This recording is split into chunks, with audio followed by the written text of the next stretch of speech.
All right, Mike Huber, welcome to the Elevating Resilience podcast. I'm so excited to have you today. We've just formed a relationship about 3 weeks. So excited I made that call. You're one of those people. I made the call. So, Thank you, Angela, for having me. It's so great to be here. Absolutely. So I'm going to let you introduce yourself. Tell us a little bit about yourself. Sure. I'm a certified mental performance consultant with a master's degree in sports psychology. I work with young athletes in the mental performance coaching space, trying to help them be the best that they can be, overcome roadblocks, learn new skills, and just get the most out of their experience and have fun. I'm also a father of 2 teenagers, which is great. I have a 15-year-old son and a 13-year-old daughter. So that keeps me busy. And that actually was part of my inspiration for getting into the space. Yeah, that's the question I was just going to ask you. So we talk a lot about resilience on this podcast. Sure. So I'd like to hear your best story of resilience that got you to where you are today. I mean, I guess the best stories are always the hardest ones. So for me, I have the experience of being a recovering compulsive gambler. I have over 11 years in recovery, and like that was sort of like the tipping point of like my life. That's actually what got me into sports psychology. I had to go through this really big transformation in my life, getting help through a number of different sources. And that really inspired me to want to help other people. So after maybe 4 or 5 years in recovery, I started to feel this itch to like do something bigger with my life. So I left my first career, which I had been doing for like 20 years. I was making a really good living, generally sort of well recognized and made good money. And then I was like, no, I can't do this anymore. Like I need to do something more meaningful. So I kind of, after a couple of years of like hard, reflection and like, what am I going to do with myself? Decided to go back to school at 43. Got my master's degree in sports psychology, graduated in March of 2020, which was COVID, right? I started my business at the start of COVID. I was going through a divorce. Like I went through a lot of crap like in that period. And it was really hard. Like it's taken a lot of, I would say, resilience, like that, desire to sort of work through the adversity and strive toward a goal, which I'm sure you can relate to, Yes. To do what I want to do, what makes me happy and what I think is most meaningful, in the world. Yeah. And so the Freshman Foundation, is that the program that you offer? Yeah, it's one of the programs that I offer. So Freshman Foundation is an idea that I came up with when I was interning actually in high school. Okay. So I was working with high school athletes, a number of whom were committed to go on and compete in college. And I thought to myself, I'm like, what's this experience going to be like for them when they leave this place, high school, where they're so revered and they're so good at what they do and everybody like pats them on the back and loves them. But like, how are they going to handle it when they go out into the world and now they're a little fish in a big pond, versus being a big fish in a little pond. So I started to think about like what that transition looks like, how to get them ready. And that was sort of the genesis of the program. So that was the podcast that I started back in 2020, 21. The Freshman Foundation was really about trying to explore that topic of how do you transition from high school to college athletics? Like, what are the skills that you need? What are the biggest challenges you're going to face? That ultimately morphed into me developing a course. In this studio, I recorded this course. And so like, that's one of the things, like one of the, the services or products that I offer on top of mental performance coaching, on an individual basis. That's really cool. Yeah. I just had a girl in here last week, and she was talking about her transition from high school to college and how it smacked her in her face. Yeah. She's like, here I am. I'm this stud athlete from Jersey. I go to Kent State and someone tells me, no, you're not that stud athlete anymore. And everybody's just like you. And she struggled big time. And she couldn't find the help at the college level to be able to use that transition. And which is sad. It's sad. So that's, I think, why we're doing the work we do. It is sad, and it's interesting because on my podcast, I've had a number of college sports psychology professionals who work at the university Division I level. And the inability of those folks to get the resources that they need, there's usually one person or two people for a department of, 500 student athletes with, tens of billions of dollars in the budget, and they can't get more than 1 or 2 like mental performance coaches or sports psychology professionals. And beyond that, what I find is a lot of student athletes that I talk to don't really trust that they're going to get the help that they need because college athletics is a business. So they don't trust that going to talk to somebody is going to be held confidentially, or that they have the best interest of the athlete at heart, which is really a sad thing. And I think as much as we talk about mental health, which we talked about before we started recording, as much as we talk about it and as much as we promote it, like, I don't know that there's truly an investment, like financially, in the resources that student athletes need to access it and to like really feel like they can get what they need. Yeah. I just saw something. Tell me if you've seen it. The NCAA did pass something that each program, or the whole program in general of a university, has to have something geared towards mental health for the kids. Like, there has to be resources. I think it just passed. Yeah, I didn't see that, but it doesn't surprise me. Yeah. Like, I know a lot of the professional leagues have mandated that there's somebody from the mental health side who's part of the staff. I think the challenge is that you go from, okay, we have one person or we have one program, but we can't get the scale that we need to serve all these young people, right? Because one person can't like touch all those young people, because what I've learned in my work is like, and again, I think we were talking about this before. Yeah. Usually when people approach me to help, it's when they're desperate, when they need something, right? And so if you have 500 student athletes, like, you're going to get probably a handful who come to you and say, like, I really need help. I'm struggling. I can't do this alone. But the other 95% of them are going to be like, well, they don't really care about me. Like, you're not touching them. You're not seeing them in practice. You can't be everywhere all the time. And so they just don't feel comfortable. There's no rapport, relationship. They don't feel like they have access. And that's really a sad thing. Yeah, it is. Because if we're all not on the same page, the mental performance coach, the parents aren't using the same language, the coach isn't, even their fellow athletes, their teammates, if no one is comfortable talking about all of this stuff, then it really goes on dead ears and the kids feel alone. That's something that they've said. And I think, listen, there's a innate conflict, I think, within athletics, in the sense that student athletes that you talk to, I talk to, so much of their identity is athletics, right? Being an athlete. Now, if you're struggling, you don't necessarily feel like you can go talk to a coach about it, because if you tell your coach, hey, like, I'm struggling, like, does that get used against me? Because at the end of the day, winning and losing, unfortunately, is the bar. It's not like, are my kids cared for, happy, healthy? Like, I don't really care if we win, if my kid's struggling. It's not the way it goes. So, athletes keep stuff to themselves because they don't want to rock the boat. They don't want to be seen as weak. They don't want to, they don't want to put themselves in harm's way. So they internalize it and they try to figure it out on their own, which is really hard. It's really hard. Even for us as adults. It is hard for us too. Like, I know I go on social media and I'm like, holy smokes, like, I'm not where everybody else is. I can't imagine what these kids are thinking as they see other athletes, and what they need to know is that those athletes that are doing very well are also have their own struggles as well. And I think that's what we need to bring to light. And that's one of my goals. Yeah. And I appreciate that. And I think that has definitely evolved and progressed. I think seeing higher profile athletes talk openly about their mental health struggles is a really big step forward, because that's not something that would have been accepted or even like fathomed, 10, 20, 30 years ago. No. Right.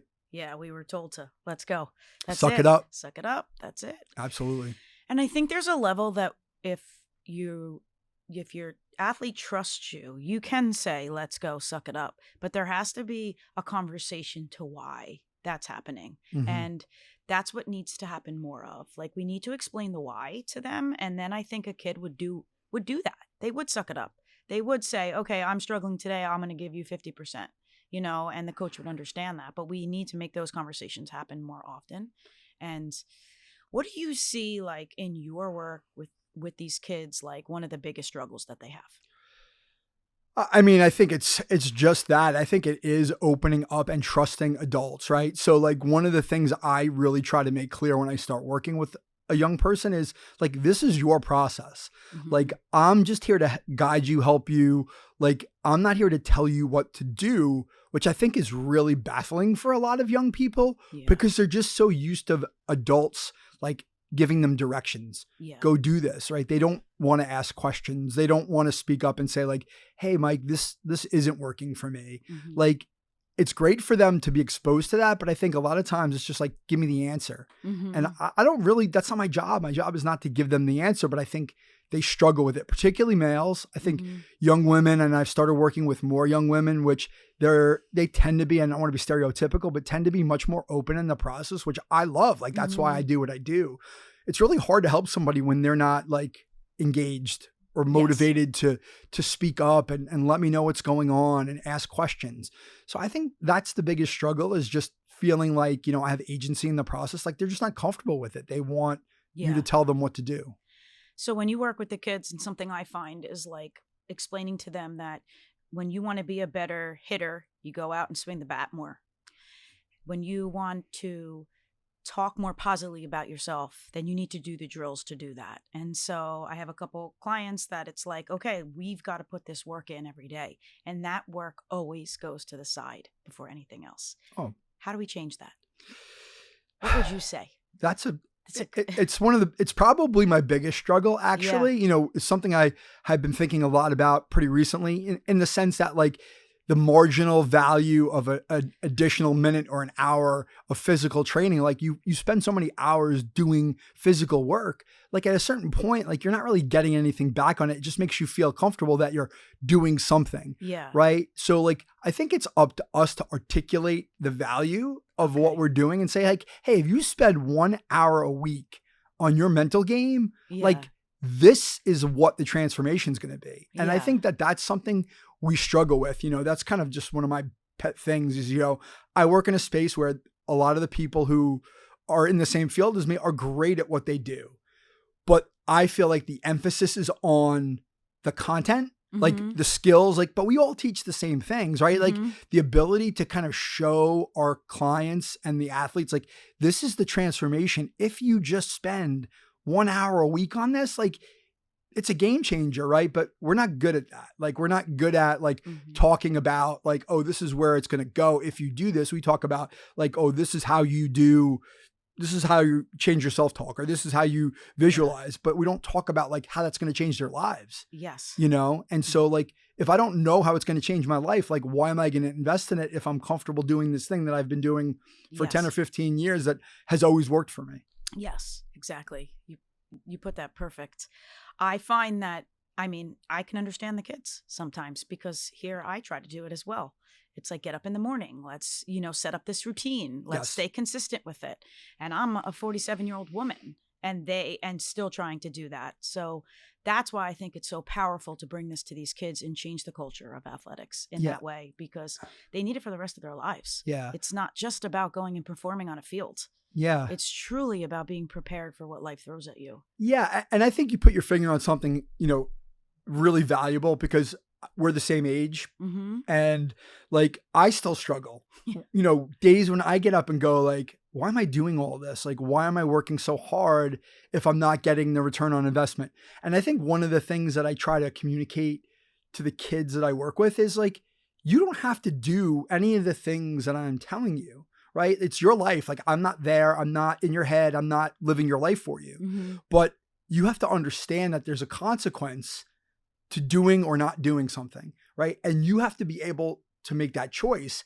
And I think that's something that I really truly believe from my own perspective. Like, there are days when I get up and I don't want to do anything. And I know it's like, it's okay not to do anything. But I also know if I don't do anything, Yeah. nothing's going to happen. Yeah. So, like, I have to just be okay with that. And I think kids really appreciate that, because it's like, you're giving them permission, agency, like, they feel like they have a sense of control over, like, okay, like, if I want X, I'm going to do Y. Yeah. If I want Z, I'm going to do A.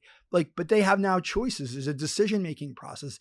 It's not like the get up and I have to do this because this is what somebody told me to do, and this is the routine. And, like, they have to start to be able to manage their own Yes. lives. And I think that that's something that, adults are not great at helping kids do, to be honest, as a parent. I'll say that freely. I was just going to say, like, talking about your own kids, how does your kids play sports, right? Oh yeah. They both play soccer pretty competitively. Yeah. And do you find yourself, when they get in the car, do you find yourself separating the mental performance coach and dad? I'm pretty good at it. I'm not great. I'm not perfect, because I'm human.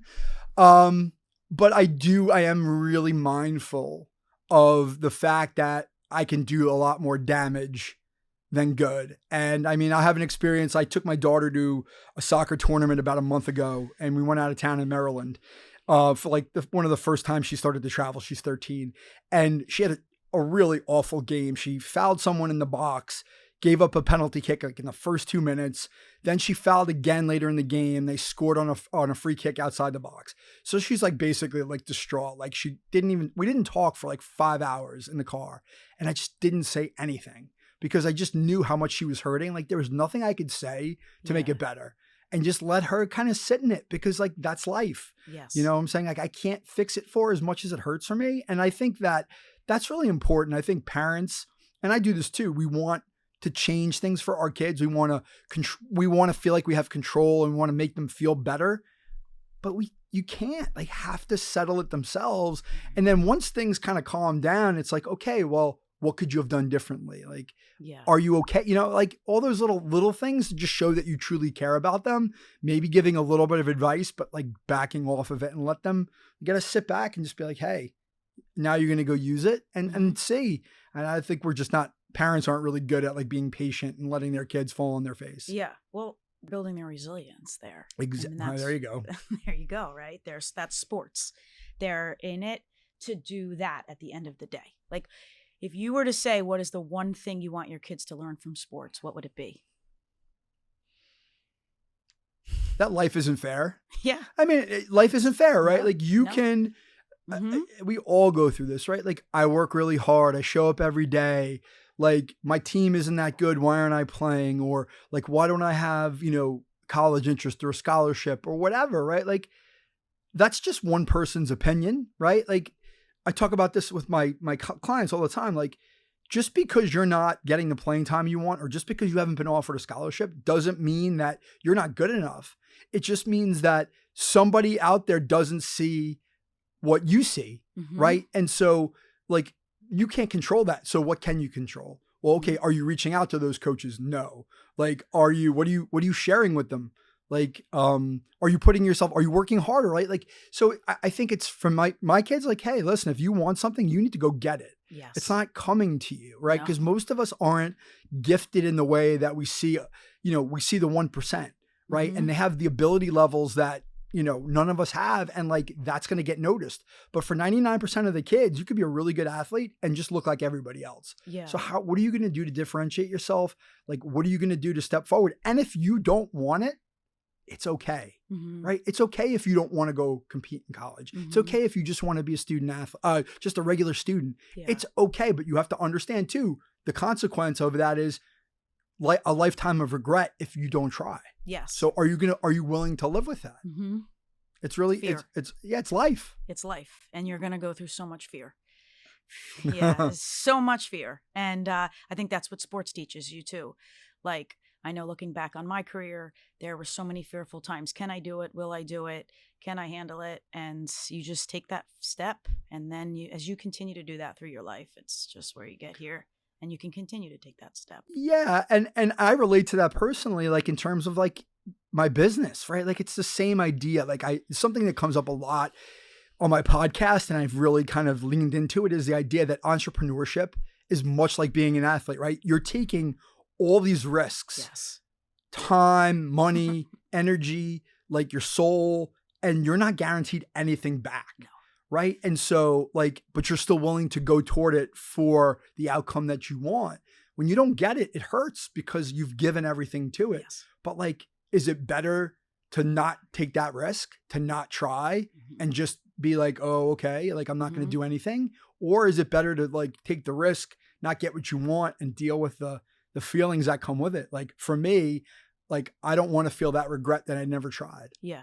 I love that you said that just now, because I just had this conversation with my husband last night. I was like, I was a teacher. I got paid every 2 weeks. I was at the top of the guide. I had everything handed to me. And I would sit there every day and go to school as a teacher and say, I'm not fulfilled. Now I have what I wanted. I have to move forward every day with it. And I'm frustrated. Why am I frustrated? He's like, because you're not getting what you want easily. But do you want to live comfortably, or do you want to live uncomfortably, to change the world for these kids and to and to fulfill your heart's purpose. Like, that's what it comes down to. Remember that every day. And I was like, that's the best advice. And you just said it perfectly. I love that you said entrepreneurship is just like being an athlete, because that is what I'm like loving about it. I'm loving talking to other entrepreneurs. I see their struggles. You don't know. I don't know what's going to happen in a year. I mean, I had an apparel business. Now it's going to be a nonprofit. Non-profit, no profit. But these conversations, setting up my day to be around the right people and changing kids' lives. And you don't know. I don't know. I don't have I took my pension. I don't have a pension. I don't have a 401k.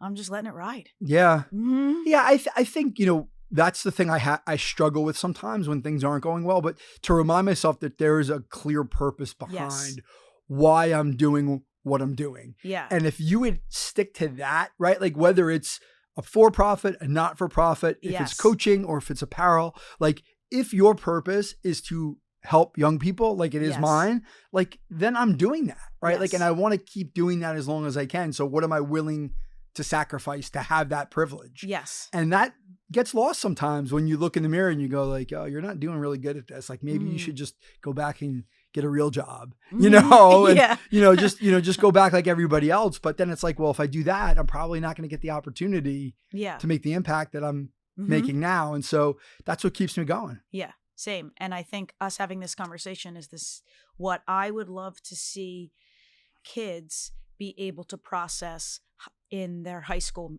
college years. I would like them to be able to say, what is my why? Have it so powerful then. And then to know that when they can go back to their why, when they become adults, that's probably one of the most important things they could learn. Yeah, I'll share a story about that. Like, so that. when I first started, I started working with this young man who actually played baseball in the area, in Monmouth County. And he's now in college, and we got back together in the last few weeks. Yeah. And he basically came back and told me, he's like, I want to get into sports psychology for like that reason. Like he struggled with anxiety. He struggled with the whole process of getting to college, and he's been through stuff. And he came back and he's like, yeah, like I want to get into this field. What can I do? And like, I was like, that's so cool. Like he's coming back to me for advice about how to get into the field because he wants to make an impact based on his own experiences. Yes. That took me 20 plus years to make that decision. Yes. Like if I was 21 or 19 or 20 years old going, I want to work in sports psychology, my life would have been so much different. But to be able to help a young person like have that purpose and use their experience for good, like that's what I would love to see. I love to see it. That's amazing. That's cool. That is really cool. I went back and found an old box of letters from my former athletes. And it was like, oh, wow, okay, this is awesome. And now when they come back and see what I'm doing, they're like, this is what you're meant to do, coach. And I'm like, I know, I'm ready. Let's go. You got anybody to sign up? Got to ask for what you want. Yeah, you got to go. You got to put that foot forward. That's so funny. So what is your why? I mean, simply, I think it's just helping young people get to where they want to go. Awesome. Right? Like at the end of the day, like they're the only ones that could decide where they want to go. And a big part of the reason why I got into this too is like I was an athlete and I could have been so much better if I had someone to talk to about, because the mental was the biggest struggle. It wasn't the ability. Yeah. Right. So like, I want to go to college. I want to be a pro. I want to be an architect, whatever it is you want to do. Like, I want to help you develop the tools to keep going. Yeah. Right. Because it is about resilience. It's about being able to manage your thoughts and emotions and fight the urge to quit, or fight the urge to be negative, or fight the urge to like just go through the motions when you're feeling badly. That's hard because as human beings, like that's our default setting, right? When stuff's not going well, we're like, shut it down. Like, I can't do this. It hurts too much.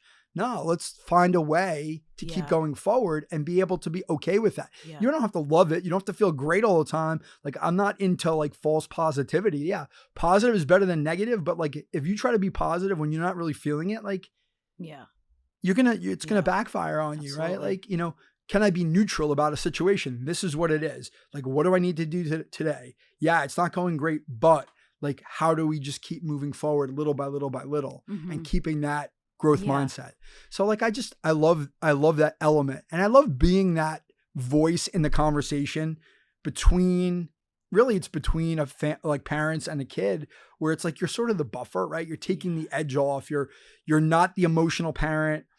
Or even if you're not emotional, when you give advice as a parent, right? Like your kids don't listen. My kids know what I do for a living. I could give them the best advice in the world. They don't want to hear me. They just want me to be dad. Yeah. Well, I'm now in that process of like, hey, they can come talk to me and not feel like, you know, Yeah. like I'm judging them. I genuinely care about what they think, but I don't. And I tell mom and dad like, hey, like I got this. And so like, I love that role. And like, it's really super rewarding for me. I love my work. That is cool. I like the way you put that about being the middle person. Like when I try to go back and talk to parents, it's exciting. And I never thought I'd have the confidence to tell a mom, can you just shut your mouth when your kid gets in the car? And I tell the mom, and the mom's like, okay, got it. Like, and I'm like, I'm not trying to be, step on your toes as a mom. I'm not a mom, but this is what's going to help your kid. And it's nice. Some parents actually take it if it's coming from the right space. Yeah. So I will say this for sure. Like what I've noticed over the last 3.5 years in doing this work, parents are definitely looking for that sounding board too. They are. They come to me and ask me questions, or they just want to vent about like what do I do? Like, how do I handle this? Or like, this is really frustrating. Like they want someone to talk to as well. I take that as a privilege. Like I really am grateful for the fact that parents will come talk to me, and I love to talk to them because I want to be able to give them what they need so they can give their kid what their kid needs. Right. That's like awesome. It's hard, it's hard to be in that, sometimes it's hard to be in that space, cause I probably am not as comfortable with being honest with parents as you are. You try to be diplomatic but at the same time, I think they want to hear that advice because they want to do the right thing for their kid. And a lot of times they don't know what the right answer is. And they're looking for the help, throwing their hands up going like, what should I do? I don't know. Yeah. Well, I don't think anyone really likes conflict or to say the hard things or to hear the hard things, because we go back to, did we get that back in our day? No one talked about that. You didn't deal with conflict resolution. Like I would be like, what does that mean? But regardless. So your strategies, what are your big strategies that you use with the kids? I mean, I know it all depends on what they come in with and what their issues are, but what would you say are your top 3 strategies that you would tell like a struggling athlete? I mean, the number one thing I try to do with all of them, and it's age dependent, but generally speaking is get them introduced to some sort of mindfulness practice. Oh, cool. Because my theory on this is, if you have a really good command of like what's going on inside of you, whether it's your thought, your feelings, like you're aware of what's happening, now you could start to respond, right? Versus react, right? Rather than reacting emotionally, kind of getting, exploding or yelling or screaming or stomping your feet or crying. Like you can like get command of the situation and go like, okay, like what choice do I have now? Right? If I do this, here's the consequence. If I do that, here's the consequence. And being able to do that in real time is like a really powerful thing, right? So like getting them to just slow down and be able to sort of make sense of what's going on inside of them. That's sort of the basis for everything for me. Okay. I think one of the things I teach is I like to have them have a way to reset themselves, meaning like when they do catch themselves going off the rails, or maybe they're really having some negative self-talk, or maybe they're struggling on the field or the court or whatever. Like when I catch myself going through those like thoughts and feelings, like what do I do, like actively do to reset myself? So for me, it's like, do I have a routine, right? Like, okay, like take a breath, like tell myself this, right? Get my mind refocused, and then like go back to what I'm doing and have that be, something that's done routinely, so that like and that can be applied in life, right? Like you go into a test, right? Like, I don't know the answer to this question. What do I do? I start panicking. Okay, take a breath. All right. Like, what are we going to do? Okay, we're going to move to the next question, right? Go and attack the next question rather than sitting there and like stewing over that one question you don't know the answer to, right? Having a process to automatically get yourself out of it. And that's where the practice comes in. I think when we were talking about before, like that's the thing. They have to practice the stuff. Like if you don't practice it and get the reps in, like when you're in a stressful situation and you try to apply it, it's not going to work. It's just going to make everything more stressful, right? I think, listen, the other stuff, everything else is pretty much person to person, but Yeah. some people are visual learners. So Mhm. we talk about visualization or imagery, being able to see things the way you want them to be, see a result, work through a skill development, think through a conversation, like how's that going to play out in my head? Yeah. Like, how do we play it out? So have them work on that, especially if they have like a visual acuity, like this is how I Mhm. learn, self-talk, obviously goal setting, right? And I'm very big on process. Mhm. So for them, it's about, okay, what do I control? Like, what are the steps am I going to take, right? Like you Mhm. want to get this outcome, right? I want to get a scholarship to college. Okay, well, what do I need to do every single day Yes. to increase the chances of getting that, right? There's no guarantee, but like if I do these things every single day for the next year, like do the odds go up or down that I'm going to get an offer? The odds Yeah. go up, right? Yeah. So like trying to like help them with goal setting as really as a decision-making Yeah. tool about like, hey, what am I going to do today if I really want this outcome? Yeah. So, I mean, there's a lot of different ways to skin I the like cat. that. And I think ultimately too, I mean, I really truly believe this, like a lot of times it's not even about the skills as much as it is them having the ability to show up and talk to somebody about all the crap Mhm. that's going on in their lives and feel like they're not going to be judged for it. So they can Yes. just unload it, Yeah. lighten the load so they can go back and do their thing, knowing that there's somebody in their corner who's not going to beat them Mhm. over the head if they don't do something. If they don't Yes. do their homework, if they don't, play well. Like I want them to do well, Yeah. but I don't care. Like, it doesn't matter to me. I don't take it personally. Like, if you come back and say you had a shit day, I'd be like, okay, what did you learn from it? Like, it's Yeah. okay. What are we going to do differently tomorrow? Don't worry about it, And Yeah. like, I think that gives them comfort. Like, hey, I Yeah. have somebody to talk to Of who's not course. going to add to my stress. It's going to make it Connection. easier. Yeah. Have a connection. Mhm. That's not judgmental. Yes. So I'm always super impressed by people who change their careers, obviously. Like I'm looking up to you and saying, wow, you did it too, And I mean, we've talked about it here and there through the podcast, but what's your one piece of advice to an entrepreneur who's getting started and left their job, left the comfortableness? What would you say to them? Wow. There's a lot of things I would say. I mean, I think it would be too obvious to say know your why, but I think that's the answer, right? Like, why am Yeah. I doing this? Like, why am I making all these sacrifices? Why am I walking into like the lion's den Mhm. when I wake up every day? I don't know where the next paycheck is coming from, or I don't know, if this is ever going to work out. But like, if you know why you're doing it, it's going to increase the chances that you stick with it. Yes. If you forget why you're doing it, then you're just going to be like, well, if I don't know why I'm doing it, why am I doing it? Like, I'm just going to go back to work and, get a steady paycheck. So I don't have to worry, every 2 weeks where the money's coming from. Yeah. Like, if you don't know why, it's not going to be sustainable. Yeah. So what do you do? What do you do to keep your head straight and to deal with stress? Yeah. How does Mike fill his cup? That's my big question. You know what? That's a good question. Like, so for me, something I really struggle with, somebody asked me this question in maybe a little different form. They're like, what do you do to recharge? And I'm like, let's see, I have 3 jobs and I have 2 kids and I'm a single dad. Like, I don't have a lot of things to recharge, honestly. I think for me, taking time to exercise is definitely one of them. Mm-hmm. So I try to do that as consistently as I can. And for me, it's talking to other people that I trust. And I have a very small circle. Like, I think one of the things that I've learned is that, working in this space, like, and I've learned this about myself, like, I want to talk to people that I truly trust, that won't judge me. Because if I feel like you're judging me, this is just me, like, I'll run away. Like, I don't want to hear from you. Like, I know myself well enough to know that, like, I don't need your judgment or opinion. I just need you to listen. Yeah. And there's those people are few and far between. So like really keeping a tight circle, but knowing that when I need to, I can pick up the phone and talk about like what's going on. Like awesome. that helps me a lot. Yeah. No one understands taking these risks. They don't. So that is really important that you say that like that, because people have an opinion and they don't understand it. Well, what do you do again? Wait, what is your job? Wait, what I'm so confused. Got it. Okay. You don't need to know. Go collect your paycheck. Yeah, that's a great way to put it, right? Like you Yeah. just sort of know, like you go through that calculus in your brain of like, this person doesn't get it. No. Like, And for a year, I wanted the answer. For a year, I wanted to Google what to say. For a year, I wanted to have this whole speech prepared for them. And now I don't care at all. Like it's because I have a small group of people that know and get it. And when they finally figure out how to get it, they'll be like, oh, yeah, I believed in you the whole time. Okay.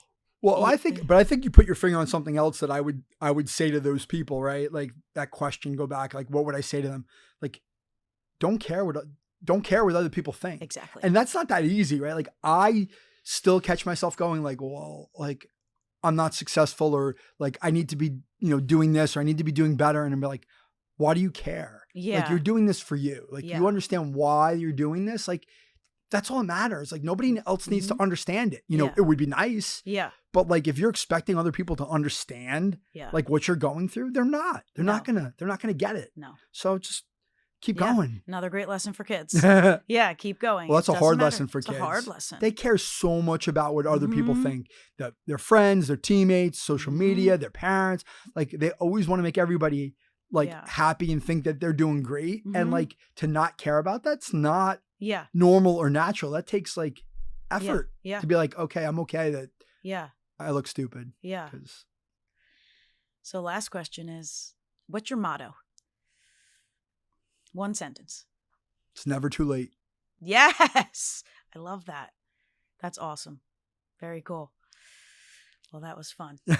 Mike, thank you so much for coming on today. Thanks for having me. I mean, we had such a great conversation weeks ago, and just getting to know you more, seeing your content, I definitely would recommend you to anybody. Thank you. And we're going to grow together. Yes. Let's do this. Thank you so much. You.